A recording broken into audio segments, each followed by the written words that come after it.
कोण आहे त्याच्यावर सुद्धा आणखी कारवाई झाली। त्याच्यानंतर ही जी आहे ती खंडणी परत पुन्हा 29/11ला मागितली गेली, त्यांना बोलवून घेतलं। बरं काय त्याच्यात महाभारत झालं। 6 तारखेला ह्यांनी त्या लोकांना तिथं पाठवलं गेलं या गुंडांना, आणि हे गेल्याच्यानंतर 6 तारखेला बरीच काही घटना घडली, ही आपल्याला सर्व घटनाक्रम माहीत आहे। पण याच्यानंतर काय झालं तर परत 9 तारखेला ह्यांनी किडनॅपिंग केलं। किडनॅपिंग करताना ज्या 2 गाड्या होत्या त्याच्यामधली स्विफ्ट गाडी कुणाची होती, कारण आपण स्कॉर्पिओ गाडीवर त्यांनी पोलिसांनी फोकस केला। स्विफ्ट गाडी कुणाची होती, ती कोण मालक आहे, त्याचा ड्रायव्हर कोण आहे, तो कुठं होता, दिल्ली कशी, त्याच्यावर चालवाय कोण, त्याच्यात कोण कोण होतं, हा एक विषय आहे। त्याच्यानंतर मारताना त्यांनी कुठं मारलं आणि त्याची बॉडी कुठं नेऊन टाकली, ते मारताना आणखी कोण कोण होते, ह्या सर्व गोष्टीचा तपासामध्ये हे सर्व गोष्टी येतील। पण त्याच्यानंतर आणि परत पुन्हा यांना पळून जायला कुणी कुणी साथ दिली, ते कुठल्या मार्गे गेले, कुठं राहिले, कुठं काय काय केलं, हे खंडणीतले जे आरोपी होते ते पण निघाले। 11 तारखेला गुन्हा झाला तेव्हापासून 31 तारखेपर्यंत कुठं कुठं होते, कुणाकुणाच्या घरी थांबले, कुठल्या दवाखान्यात थांबले, त्यांना कुणी मदत केली, त्यांना कुणी गाड्या पुरवल्या, त्यांना काय केलं, हे सर्व सुद्धा सह आरोपी झाले पाहिजेत, ही आमची मागणी पहिल्या दिवसापासून आहे। आणि आज पण मी परत एकदा सांगतो, जे जे लोक यांच्या संपर्कात होते, 6 तारखेला भांडणं झाले त्या अवधा कंपनीच्या यार्डमध्ये, त्यावेळेस त्या रोडवर आणखी कोण गुंड उभे होते, ते काय प्लॅनिंग करत होते, ह्याची सुद्धा सर्व गोष्टी जी आहेत यांना सुद्धा सह आरोपी याच्यात केलं पाहिजे। म्हणजे या मोकोका लावण्याचं पद्धती, ही जी टोळी युद्ध आहे, ही टोळी युद्ध आता आम्ही परळीच्या बाहेरचं बोलतोय, परळीतला विषय तर खूप मोठा आहे, पण ही परळीच्या बाहेर जी आता आमच्याकडे केजच्या परिसरात जी मला दिसतंय तेवढं पुरतं मी बोलतोय की परळीचे लोक इकडे येण्यापेक्षा केजमध्येच हे गुंडाराज बऱ्यापैकी तयार केले। माझ्या केज तालुक्यात आणि परिसर धारूड याच्यामध्ये सुद्धा जवळजवळ 40-50 लोक याच्यामध्ये सगळे इन्व्हॉल्व असतील। हे गुंड प्रवृत्तीचे लोक आहेत, कुठल्या एका समाजाचे, कुठल्या एका जातीचे नाही, त्या गुंड प्रवृत्तीच्या लोकांना या मोकोकामध्ये ॲड झालं पाहिजे। आणि माननीय मुख्यमंत्री महोदयांनी शब्द दिला की शेवटच्या माणसापर्यंत आम्ही तपास करू आणि त्याला बिलकुल ताब्यात घेऊ, सोडणार नाही। काल उपमुख्यमंत्री पण म्हणले की आम्ही कुणालाही सोडणार नाही, त्याच्या अनुषंगाने त्यांच्यावर भरोसा ठेवला पाहिजे आणि पोलीस यंत्रणेने गतीनं काम केलं पाहिजे, ही एक मागणी। दुसरी मागणी आमची अशी आहे की हा जो खटला आहे तो फास्ट ट्रॅकवर चालला पाहिजे।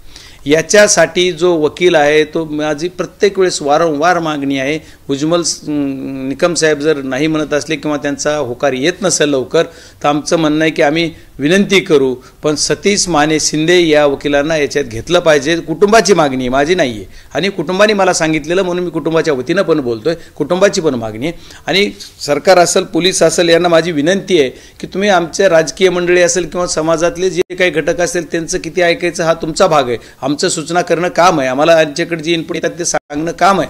पण मीडियाला सांगितलेलं आमचं इनपुट ऐका न ऐका, पण तुम्ही देशमुख कुटुंबाची जी मागणी आहे ती मान्य करावी सरकारनं, आणि पोलिसांनी त्याला ग्राह्य धरून पुढचा तपास केला पाहिजे। कारण देशमुख कुटुंबानं सुद्धा बऱ्याच काही गोष्टी यांना टिप दिल्या आहेत म्हणण्यापेक्षा की त्यांना काय अनुभव आलेले आहेत, त्यांना कुणी दाब दिलेला आहे, काय केलं, त्यांच्या जबाबात पण म्हणले, त्या जबाबाप्रमाणे सर्व कारवाई झाली तर देशमुख कुटुंब समाधानी होईल। देशमुख कुटुंब समाधानी झालं तर आम्ही सर्व समाधानी होत, आणि बीड जिल्हा समाधानी, महाराष्ट्र समाधानी होईल। खूप खूप धन्यवाद। असं म्हणतात की जे या सगळ्या प्रकरणामध्ये रडारवर आहेत तुमच्या, सॉरी सुरेश धस असं म्हणतात या सगळ्या प्रकरणात तुम्ही ज्यांना आकाच्या आका म्हणता त्यांचा या सगळ्या प्रकरणात खुनाच्या केसमध्ये नाही पण खंडणीच्या केसमध्ये 100% हात आहे, तर तुम्हाला कसं वाटतं का? नाही, ते काय म्हणतात हे काय मी ऐकलं नाही, ते ऐकल्यानंतर बोलू, पण त्यांचा विषय त्यांच्यासोबत, मला काय वाटतं हे मी बोलेल, मी सुरेश सरांना काय वाटतं मी ते असं कसं बोलू। ते काल ज्यावेळी मकोका लागला त्यानंतर वाल्मिक कराडच्या समर्थकांनी परळीच्या पोलीस स्टेशन बाहेर आंदोलन केलं, त्यांच्या घरच्यांनी पण आंदोलन केलं, एकाने तर आत्मदहन करण्याचाही प्रयत्न केला होता। नाही, माझ्या माहितीनुसार मोकोका डिक्लेअर करायच्या अगोदरच त्यांनी आंदोलनाचा पवित्रा घेतलेला दिसत होता। सकाळी 10:30च्या दरम्यान मला माध्यमांनी दाखवलं असं वाटतं, आणि ते 10:30-11च्या दरम्यान काहीतरी आंदोलन त्यांचं चालू केलं। पण कालपासून आमच्याकडं जमावबंदीचा आदेश लागू आहे, हे जमावबंदीचा आदेश लागू आहे। सकाळी माझं काल SP साहेबांचं बोलणं झालेलं, त्यावेळेस पण त्यांनी सांगितलेलं, आणि ही जमावमध्ये असताना सुद्धा ही परवानगी दिली का, कसं आंदोलन झालं मला माहीत नाही। पण या आंदोलनामध्ये काही जे ते गुंड प्रवृत्तीचे लोकांचं काही आंदोलन वेगळं होतं की ज्यांनी की परळी बंद करायची हक्क दिली। ठीक आहे, आंदोलन करण्याचा ज्याचा त्याचा लोकशाहीप्रमाणे अधिकार आहे त्याच्याप्रमाणे ते करत असतील, पण जे की गुंड प्रवृत्तीच्या लोकांनी परळीला बंद करा, व्यापाऱ्यांना वेटीस धरण्याचं काम कुणीही करू नये। आणि समाज, जी समाज आहे त्या समाजा, कुठलाही समाज, जात धर्म समाज म्हणलं की पुन्हा भानगड आणखी, ते कुठल्याही जाती धर्माचे माणसं, समाज असो व्यापारी असो, त्यांनी उत्स्फूर्त जर बंद पुकारला तर तो खरा बंद, आणि त्यांना जर वाटलं तर तो लोकशाहीचा मार्ग आहे, त्याच्यामुळे ते कुणाचं ऑब्जेक्शन असायचं कारण नाही। पण कुणी विनाकारण दाब देऊन जर बंद करायला हवीत असेल तर ती प्रवृत्ती चांगली नाही आहे, आणि त्याच्या त्यासाठी बिलकुल सरकार, मायबाप आणि पोलीस यंत्रणा त्याच्यावर लक्ष ठेवून असेल. अमित शहाची तुम्ही यापूर्वी भेट होती, आता पुढचं काही प्रयोजन आहे का भेटीचं? 100% मी अमित भाईंची भेट घेतली. अमित भाईंची भेट घेतल्याच्या नंतर या प्रकरणाला गती आली, त्यांचं पण याच्यावर लक्ष आहे असं माझं मत आहे. आणि मी परत एकदा अमित भाईंना आत्तापर्यंतचा झालेला, ज्या त्यांची भेट मी 11 तारखेला घेतली तेव्हापासून आता माझी ज्या दिवशी भेट होईल तेव्हापर्यंतचा सर्व वृत्तांत या केसचा त्यांना सांगणार आहे. आणि त्याच्यानंतर माझी काय पुढे अपेक्षा आहे हे पण त्यांना सांगणार आहे. त्याच्यानंतर ते लक्ष घालतील असं मला वाटतंय. मला त्यांच्याकडून अपेक्षा आहे ते नक्की काम करतील. वाल्मिक कराड यांच्या पत्नींनी असा थेट आरोप केलाय की वाल्मिक कराड यांचा कुठल्याही प्रकरणात संबंध नसताना सुद्धा त्यांना याच्यात अडकवलं गेलं. आणि दुसरी गोष्ट अशी, त्यांचं म्हणणं आहे की तुमचं नाव घेत आहेत ते बजरंग सोनवणे यांनी माझ्या पतीला जीवे मारण्याची धमकी दिली. नाही, त्याने असं पण बोललेलं बघितलं मी की आपल्या माहिती की त्याने बजरंग सोनवणेला लोकसभेच्या निवडणुकीमध्ये मदत केली असं पण त्या बोलल्यात. आता ती कालचं कसं असते, काल त्यांनी काय बोलावा हा विषय थोडा वेगळा आहे. कारण पती त्यांचे जे आहेत त्यांचे आतापर्यंतचे सगळे काही व्यवहार आहेत ते त्यांना सगळे माहीतच असणार. त्याच्यामुळे ते आमच्या ताईसाहेबावर मी काय बोलावं असं मला वाटत नाही. पण तरी विषय असा आहे की तरी कालचं बोलणं लई गांभीर्याने घ्यायसारखा विषय होऊ शकत नाही. कारण त्यांना जर मी समजा धमकी दिलीच होती तर कधी दिली, कुठं दिली, केव्हा दिली, त्यावेळेसपासून आतापर्यंत का नाही, लोकसभेच्या निवडणुकीत दिली असं बोलण्याचा अर्थ होता त्यांचा. तो लोकसभेची निवडणूक झाल्या मग मी लोकसभेची निवडणूक झाल्या मग ती सगळं कळायला पाहिजे होतं. आणि त्याच वेळेस सांगायला पाहिजे होतं, जर जे हे खंडणीच्या आरोपामध्ये अडकले जाते, जे गुंडा राज करतेत, जे आमच्या सर्व लोकांना टॉर्चर करू मारायचा आदेश देते, ते कट रचते, ते दाबदडप करतेत, अशा गुंडांना मारायची धमकी जर बजरंग सोनवणे देत असेल तर त्याच वेळेस त्याने ते डिक्लेअर करायला पाहिजे होतं. म्हणजे विनम्र मी सांगतो, ठीक आहे. पण त्या ताईसाहेबांच्या बोलण्यावर मला जास्त नाही बोलायचं, कारण त्यांचं कालचं बोलणं स्वाभाविक आहे, होऊ शकतं आहे. त्याच्यामुळे ते काल असं बी म्हणल्यात की मला लोकसभेला त्यांनी मदत केली.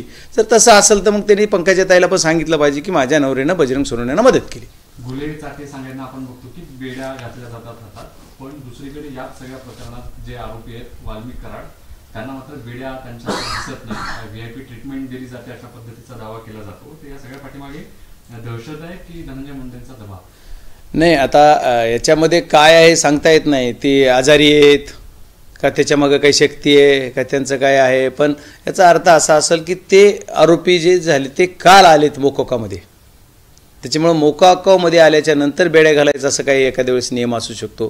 पोलीसचा काय नियम आहे मला सांगता येणार नाही. किंवा पोलीसला काय वाटतं की नाही माझ्यासारखा एखादा असा काळा दिसला तर त्याला नाही, एखादा चांगला दिसला तर त्याला, किंवा असं काय असेल. त्यांचा नियम कसा आहे माहीत नाही, कुणाला कशा पद्धतीने त्यांना बेड्या घाला वाटतात. ती पोलीसचा अधिकार आहे, त्याच्यावर त्याचं कायद्याप्रमाणे मला त्याचं नॉलेज नाही. ज्यावेळेस मला त्याचा अभ्यास करून मी तुम्हाला पुढे सांगेल. सारख्याच गुन्ह्यातले आरोपी आहेत पण काहींना तशी ट्रीटमेंट आहे, यांना अशी ट्रीटमेंट नाही. तर पोलीसला आपण जो प्रश्न उपस्थित केला त्याच्या बाबतीत मी पोलिसांना पण विचारेल की बाबा असं मीडियावाले बोलतायत, म्हणजे जनरल पब्लिक बोलते, तर याचा अर्थ काय, तुम्ही कशामुळे असं करताय. असं मी CIDच्या प्रमुखाला आणखी काही कुणाला फोन बिल लावलेला नाही मी. पण मी नक्कीच ही तुमचा संदेश SP-ना बोलतोय मी. SP-ना हा तुमचा संदेश मी बोलेल. लगेच आपलं एकदा बाईट संपली की मी SP-ना फोन लावून विचारेल की साहेब असं असं मीडिया मला विचारतो, याचं उत्तर मी काय देऊ. सर, या संपूर्ण प्रकरणाला 1 महिना झाला, आंदोलन झाली, कारवाई होते. कुठेतरी जातीय तेढ निर्माण करण्याच्या काही लोकांच्या भावना आहेत असं वाटतं, आणि ज्याच्यामुळे राज्यातलं स्वास्थ्य कुठेतरी बिघडलं जाते सामाजिक. नाही, एका मुठभर लोक आहेत की ज्याला समाजकंटक आहेत, यांना हे वातावरण बिघडवायचंय, जातीच्या नावावर न्यायचंय.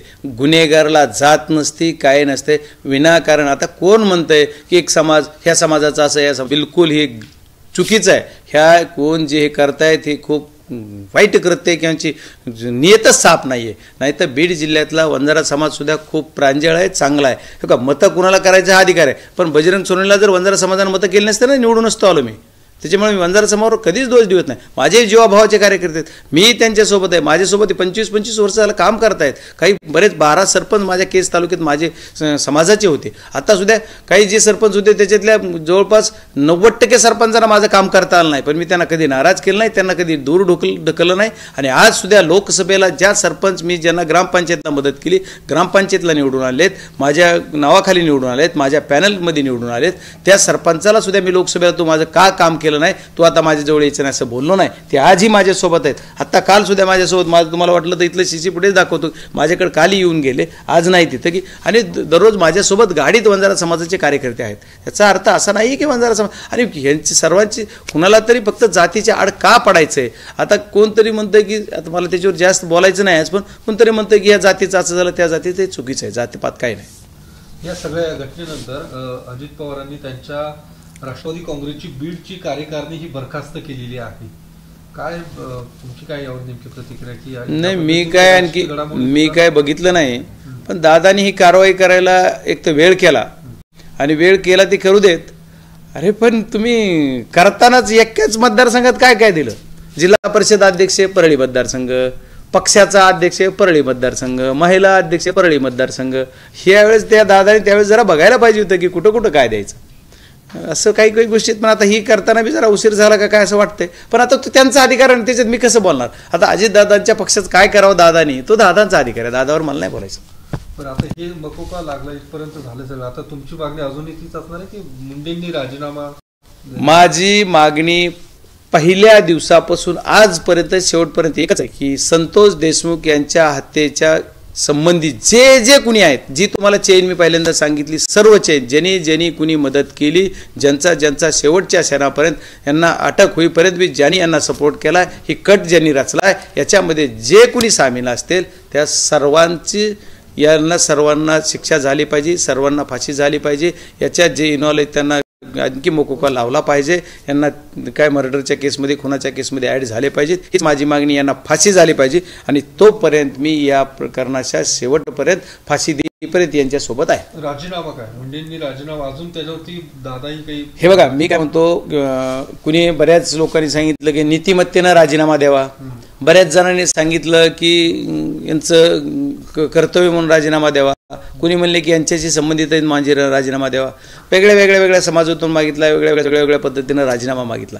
आता मी कुठल्या अँगल नाही की राजीनामा मागितला म्हणजे देणार आहेत. मी मागितला की ते देतील का राजीनामा, मला काय मागायला. पण मी मागून काय, त्यांचा सरकारचा मध्ये त्यांच्या पक्षाचा त्यांचा स्वतःचा विषय, त्याच्यामुळे त्यांनी काय करायचं तरी ठरवू देत. मला माझी एकच मागणी, मला याचा विषय दुसरीकडे न्यायचा नाहीये, राजकारणावर किंवा कोणाच्या याच्यावर नाही यांचा. आणि याच्यात जर संबंध असेल यांचा, तर सांगितलं ना मुख्यमंत्र्यांनी, उपमुख्यमंत्र्यांनी सांगितलेलं की जर याच्याशी संबंध असेल तर त्यांना आम्ही कुणालाही सोडणार नाही आणि त्याच्यावर कारवाई करू. त्याच्यानंतर ते ऑटोमॅटिक होईलच ना. आता पुढं काय होतं ते आपण 1-2 दिवस बघूयात. आज आणखी परत कोर्टात येणार, परत काय होणार, त्याच्यात आणखी कोण कोण ॲड होतं, याचं संपलं नाही. मी सांगितलं तुम्हाला, कमीत कमी केसच्या या प्रकरणाची 50 लोकांची यादी निघेल. 50. कारण आता तुम्ही साधा बघा, आरोपी 7 प्रत्येक वेगळ्या दिशेने पळून गेले, वेगळ्या ठिकाणाहून गेले. मग त्यांनी दररोजचा मुक्काम झाला. त्यांचा मुक्काम कुठं झाला? सोलापूर जिल्ह्यामध्ये कधी मुक्काम झाला? सोलापूर जिल्ह्यातल्या कोणत्या उकडगाव काय तिकडे कुणाचा मुक्काम झाला? कुठं बांगरवाडी काय तिकडे कुणाचा मुक्काम झाला? म्हणजे हे आता मी सांगतो ही म्हणजे बघा, हे त्याचं लॉजिक, याचं कुठं कसं धाराशिवच्या कुठं आले, त्याच्यानंतर पुण्यात कसे आले, पुन्हा कोण गुजरातला कसे गेले, मुंबईत कसे आले, मुंबईत कुणी दिलं, इथं बालेवाडीत कुणाकडे आले. ह्या सर्वांना गुन्हेगार केलं पाहिजे आणि याला सहआरोपी केलं पाहिजे. तरच खऱ्या अर्थानं पुढं म्हणजे जे आरोपीला सहारा देताना सुद्धा ही सर्वजण घाबरतील, नाहीतर कायद्याचा धाक राहणार नाही. कायद्याचा धाक ठेवायचा असेल तर यांना सगळ्यांना सहआरोपी केलं पाहिजे. सहआरोपी केल्याशिवाय, यांच्यावर आरोपपत्र दाखल झाल्याशिवाय, यांच्यावर मोका लावल्याशिवाय खऱ्या अर्थानं न्याय मिळणार नाही. न्यायासाठी फार बारकाईने लढत आहे. यात पुण्यात ते कुठे होते याबद्दल काही इनपुट्स आहेत? मला पोलीस यंत्रणेवर भरोसा ठेवायचा आहे आणि पोलीस यंत्रणेला बघू द्या की पोलीस यंत्रणा कुठपर्यंत तपास करणार आहे.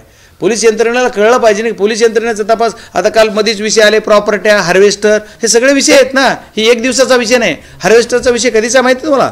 हार्वेस्टरचा विषय हा जो आहे ते लोकसभेच्या निवडणुकीला एस ग्रँड नावाचं एक हॉटेल आहे आणि त्या हॉटेलला माझ्या राष्ट्रवादी भवन जी माझं आहे बीडचं, त्याच्या समोरच हॉटेल आहे आणि राष्ट्रवादी भवनला ही सर्व लोक आलेले पैसे मागायला. तिथंही सर्वजण मंत्री महोदय सुद्धा तिथं होते. ते त्यांना भेटले नाहीत असं त्यांच्या बाईटमध्ये सांगतात. मी पण साक्षीदार त्याला, कारण मला माहिती होतं हे सगळं.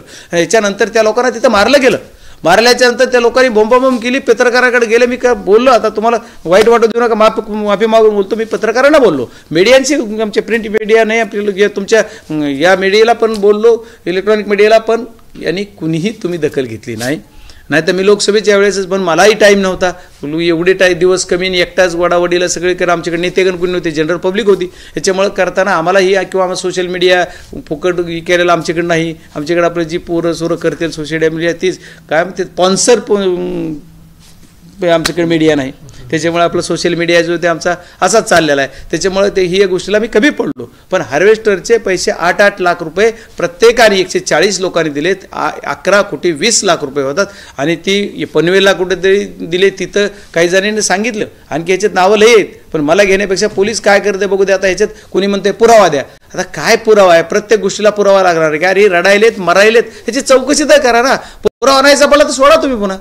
म्हणजे चौकशी पोलीस यंत्रणा, माझी सोलापूर SP ना माझी विनंती आहे आणि सूचना पण आहे की SP तुम्ही जर यांना पुरावा मागून गुन्हा दाखल करू देत नसाल तर तुम्ही कायद्याचं रक्षण करत नाहीत. कायद्याचं रक्षण करणार असाल तर तुम्ही यांचे गुन्हे दाखल करून घ्या. पुरावा हा तपासाचा भाग आहे. अगोदर गुन्हे दाखल करून घ्या, नाहीतर आम्हाला या लोकांना घेऊन कोर्टाला लावावं लागेल आणि कोर्टातून गुन्हे दाखल करायचे तुम्हाला आदेश द्यावा लागतील. मग याच्यानंतर सुद्धा सरकारचं आणि तुमचं सर्वांचं फेल्युअर दिसेल. याच्यामध्ये हार्वेस्टरमध्ये सुद्धा माझ्या गोरगरीब शेतकऱ्यांचे पैसे घेतलेले आहेत. या शेतकऱ्यांचे 8-8 लाखाने घेतलेत. याला पुरावा द्या म्हणतात. पुरावा हा कोर्टातला भाग आहे. पुरावा हा तपासाचा भाग आहे. गुन्हा नोंद करून घेण्यासाठी पुरावा नाही आहे. ह्यांनी म्हणतायत गुन्हा नसेल गुन्हेगार तर सोडा ना. असे कित्येक गुन्हे आहेत जेवढे गुन्हेगार तपासले जाते त्याच्यातून सुटले जातात.